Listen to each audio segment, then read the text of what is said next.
Elon Musk zadi qanchalik qapshurak, qanchalik talva.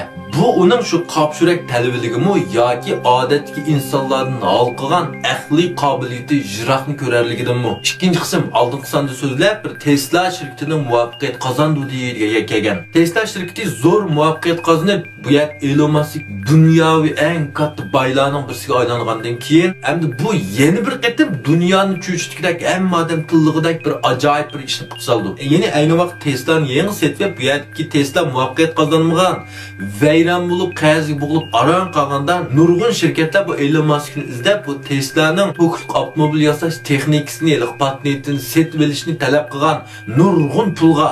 Endi bu pulni olsa Elon Musk butkul qazidan qutulib, nəhayət cho'ng boy bo'lib ketdi. Biroq Elon Musk qattiq rad qilgan. Endi bu yerdagi Tesla shirkati muvaffaqiyat qozonib, dunyoviy cho'ng boy bo'lgandan keyin to'liq avtomobilchilar hammadan Tesla'ni o'ylaydigan seviyeге yetib bo'lgandan keyin bu o'zining butkul texnikasini ishlab chiqarmaydigan shirkatlarga begoga taqatdi. Balki Benchuan Chuanlisni butunlay haqsiz bu texnikani ta'minlab berdi. To'liq mashina yasaymansam odamlarning akal bizning Tesla haqsiz o'g'it qo'ydi shirkatda o'ginib, mash texnikalarni kompyuterini qachilab aktiv senmi ishlab chiqarsang bo'ladi degan. Qaranglar Elon Musk nimani xiyol qilyapti.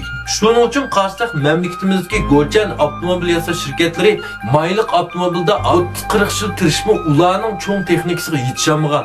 Lekin qarsanglar to'liq avtomobil saviyasiga Biadi deymiz, Lishan deymiz, nəhayət sizli yetishib oldi. Hatta buning ichining xavqaligi ba'zi texnikasi qarsanglar Tesla'dan yuqorida ko'rinib turdi. Shunami? Nimishqa dal shu Elon Musk mash butkul texnikasini haqsiz ishlatsang bo'ladi deb maxfiy tutmay berganligi tufaylidan. Endi bu Elon Muskning qoidlardan boy bo'ldi, Dodge oldi, paraxot oldi, aeroplan oldi, dangliq marka soatlarni oldi, sat pechat mabadlardan natijib ketdi. Biroq mushkullarda bu tuyuqsiz bir ishning bu to'liq avtomobilda muhimligini his qildi. Yeni bu qanday qo'yildi? Men to'liq avtomobilni ishlab chiqaribmi, yer sharini qutqizamsam, yer shariga yenili baloyafat bo'lib insonlar nima bo'lib ketsa qanday qilmay?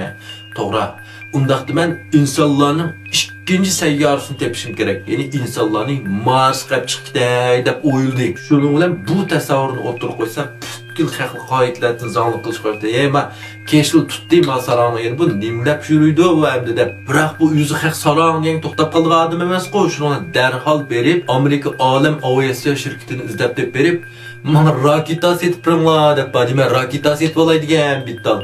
Qaranglar, men nim degan huquqim nurg'unlarimiz siyosatga kirib yangi mashina setib olay deb baxmaganlar bor. Shaxsan men yangi mashina setib baxmadim. Endi bu dunyoviy boylar qatorida shaxsiy aeroplan setib olaman, shaxsiy sayohat kemasi setib olmaydi deganlarni anglagan. Lekin shaxsiy raketa setib oladigan hech kim anglamaganda bu ham sarang bo'lmaydi. Nim deydi, men qas doktorxonadan chiqdim deb ham sonliq ketgan bu Elon Muskning. Ham setib bagil unmagan. Shuni Elon Musk berib Rossiyani izlagan. Rossiyaga siz setib bersanglar, Amerika setib berdi. Nech pulsan bir bitta raketa setib bersang ulti, menga deb bo'lsa, o'g'lim ezib qoldimi ma'dash deb buni yana qaytarib o'tgan. Shuningla o'g'lim setib bermay, bum setib bermay, dunyo dishkim buni setib bermay zanliqqanki to'xta.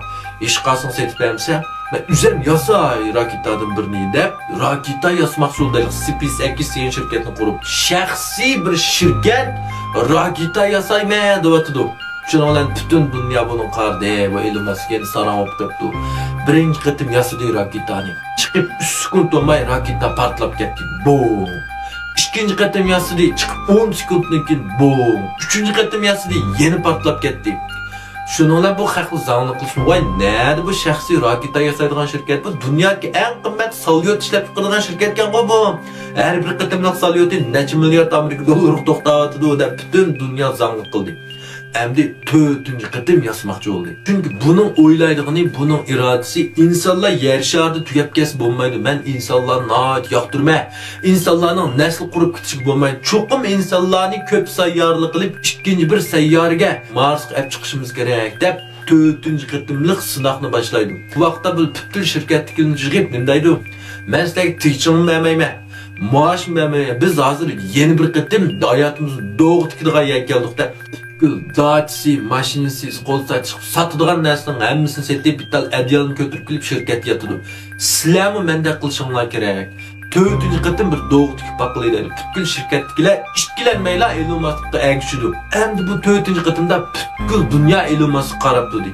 Nada muş qitim yengilsa, muş qitim mag'lub bo'lsa, to'liqli mag'lub bo'ldi, Elon Musk tugashdi deb to'g'a vaqtning o'zida raketa osmonga chiqib ketdi. Qaranglar, bir shaxsiy shirkat bir odam o'zi raketa yasab osmonga chiqarib oldi. Haqiqiy amaliy turmushdagi gangtesha deymiz-ku shunga. Undaq sizlarchi Elon Musk saramika. Elon Musk kalva talvimika. Elon Musk zodi qandaq odamka. Elon Musk to'g'riliq davomli yangi narsalarni anglab baqalaydiganlar meni go'nju qilib, pingni uchun savollarni qoldirib qo'ysanglar, men davomli izlanib, keyingi sonda davomli so'zlab beray. Rahmat.